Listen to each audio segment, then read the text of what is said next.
Magandang araw po sa inyong lahat. Ito po ang pangatlong pangkat na magbabahagi ng Kabanata 3. Ang kabanatang ito ay tungkol sa mga katubong sayaw mula sa iba't ibang rehiyon ng bansa at mga kontemporanyong sayaw.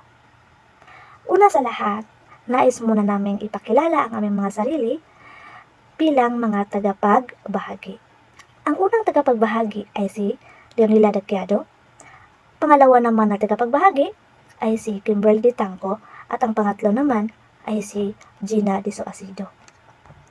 Ang tunang tatalakay natin ngayon ay ang kahulugan at kahalagahan ng katutubong sayaw.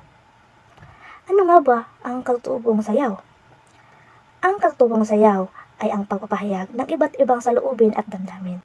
Sa Pilipinas ay naglalayong mga magaganda, kakaiba at malikhaing kasanayan sa larangan ng sayaw na hindi maikapagkakailang mahilig ang karamihan sa panonood ng ibang klaseng sayaw, maging kabataan.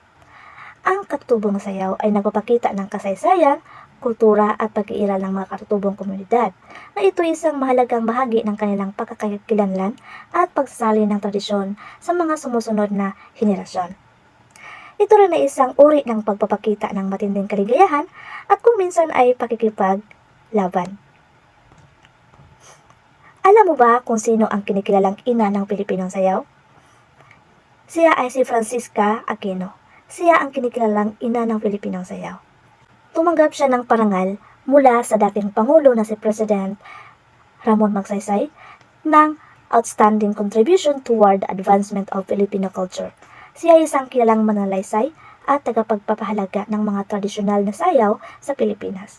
Sa kanyang mga pag-aaral at pagsusuri, tinutukan niya ang papahalaga ng katutubong sayaw ng iba't ibang rehiyon sa Pilipinas. Si Francisca Reyes Aquino bilang direktor ng sayaw, musika at teatro sa Bureau of Education ay nagbigay ng makabuluhang kontribusyon sa pag-aaral at pag-aralan ng mga tradisyonal na musika ng Pilipinas na nagkakaloob sa kanya ng pangalang Ina ng Pilipinong Sayaw para sa kanyang mga kontribusyon sa kultura at pag-unawa at pagpapahalaga ng mga Pilipino. Ano ang kahalagahan ng katutubong sayaw sa ating kultura? Ang katutubong sayaw ay mahalaga sapagkat pinapanatili nito ang kultura ng Pilipinas na maaaring maipasa sa mga sumusunod na henerasyon.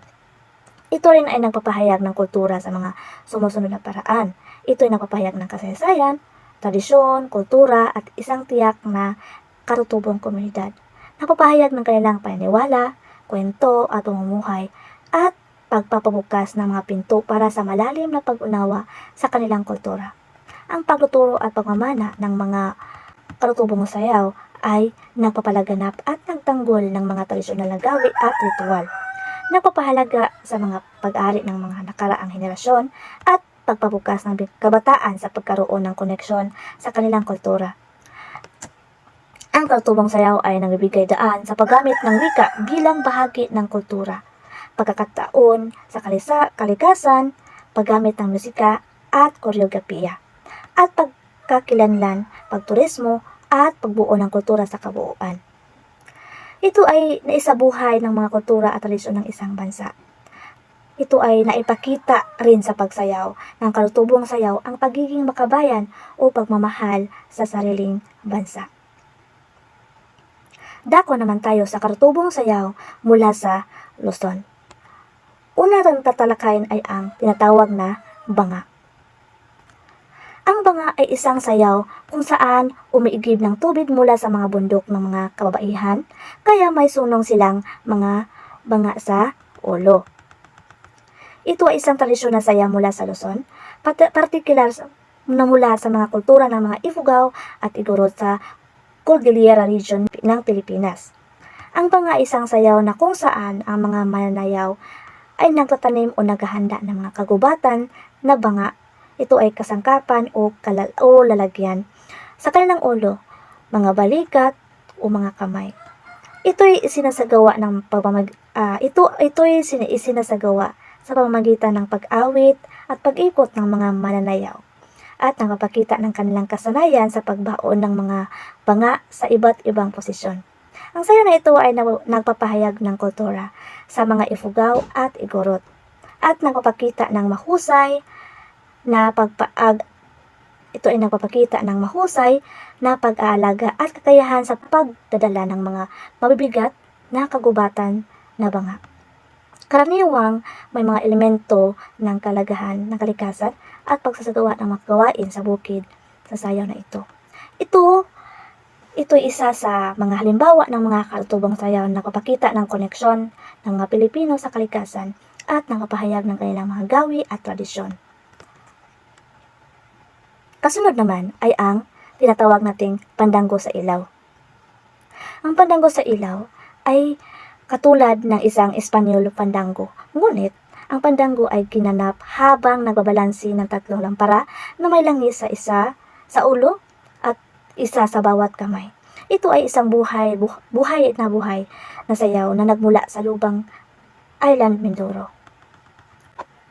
Ang pandango sa ilaw ay isa sa mga halimbawa ng sayaw na may malalim na kaugnayan ng tradisyon sa pamumuhay at kultura ng mga Pilipino.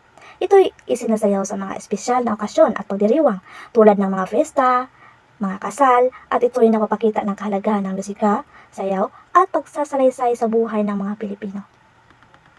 Dako naman tayo sa susunod. Ito ay tinatawag na maglalatik. Ang maglatik ay isang mock war dance. Nangangahulugan na isang labanan sa loob ng coconut meat, isang highly priced na pagkain. Ang sayaw ay nauuri sa 4 na bahagi, 2 mapagmahal sa labanan at 2 mapagmahal sa pagbalik loob. Ito isang sayaw na may malalim na koneksyon sa Pilipino na nagpapahayag ng kasaysayan at kahalagahan ng niyog sa buhay ng mga komunidad sa Luzon.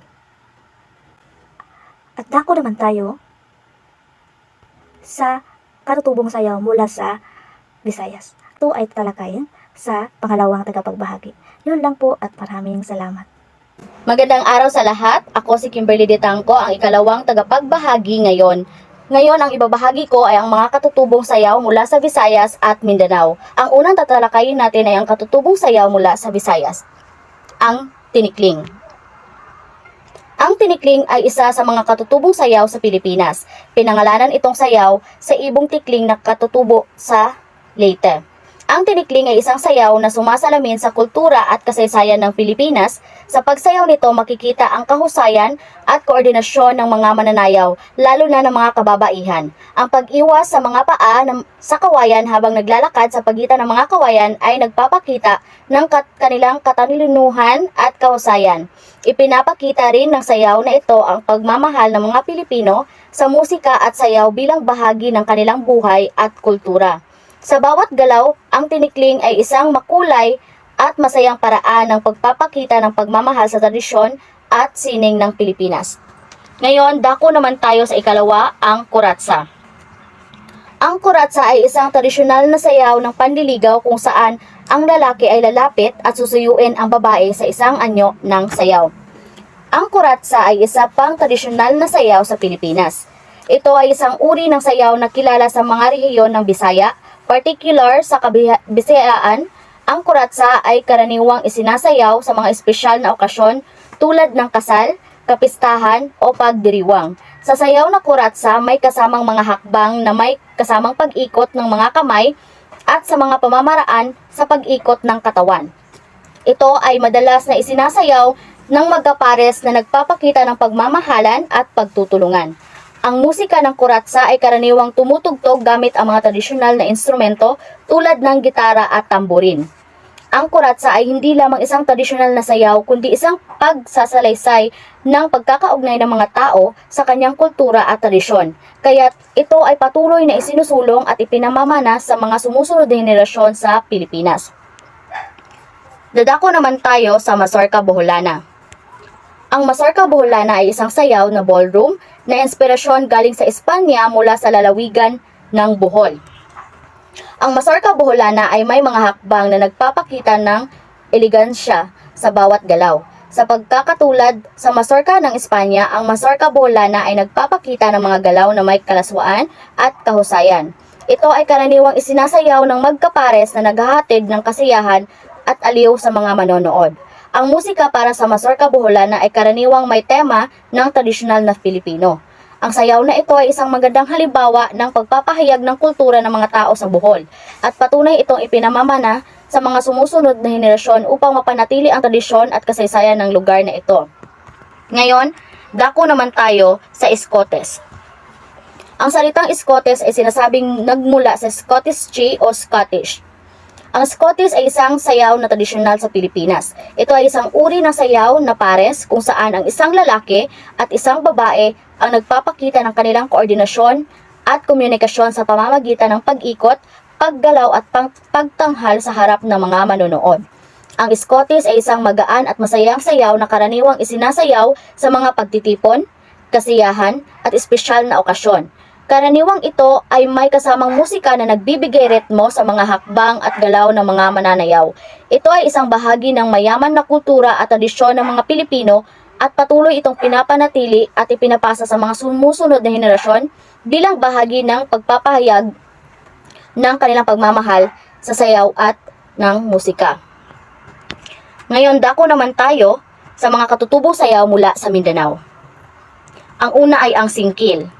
Ang singkil ay isang sayaw ayon sa kaugalian na ginanap sa pamamagitan ng solong mga kababaihan upang maakit ang pansin ng mga potensyal na mga manliligaw. Ang singkil ay isa sa mga kilalang tradisyonal na sayaw sa Pilipinas.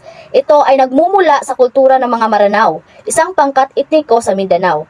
Ang singkil ay sinasayaw sa pamamagitan ng pagtalima o paglalakad sa ilalim ng mga puting kawayan o tinatawag na kulintang.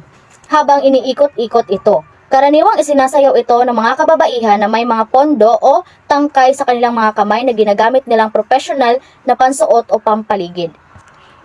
Ang Kapa Malong-Malong ay ibabahagi sa atin ng ikatlong tagapagbahagi na si Miss Gina Disoasido. Magandang araw sa lahat. Ako po si Gina Pantasisoasido, ang ikatlong tagapagbahagi ngayon. So, dadako tayo ngayon sa ang Kapa Malong-Malong. So, ang Kapa Malong-Malong ay isang tradisyonal na sayaw ng mga Muslim na nagmumula sa Pilipinas. Ito ay sinasagawa habang nagsusuot ng malong, isang uri ng kasuotang katutubo na may maraming paraan sa pagsusuot. Ang sayaw na ito ay nagpapakita ng kahalagahan ng malong at kung paano ito maaaring gamitin sa iba't ibang paraan. May mga bersyon ng sayaw na ito para sa mga kalalakihan at kababaihan na nagpapakita ng iba't ibang paraan ng pagsusuot ng malong. Ang Kapa Malong-Malong ay isang bahagi ng kultura at tradisyon ng mga Muslim sa Pilipinas.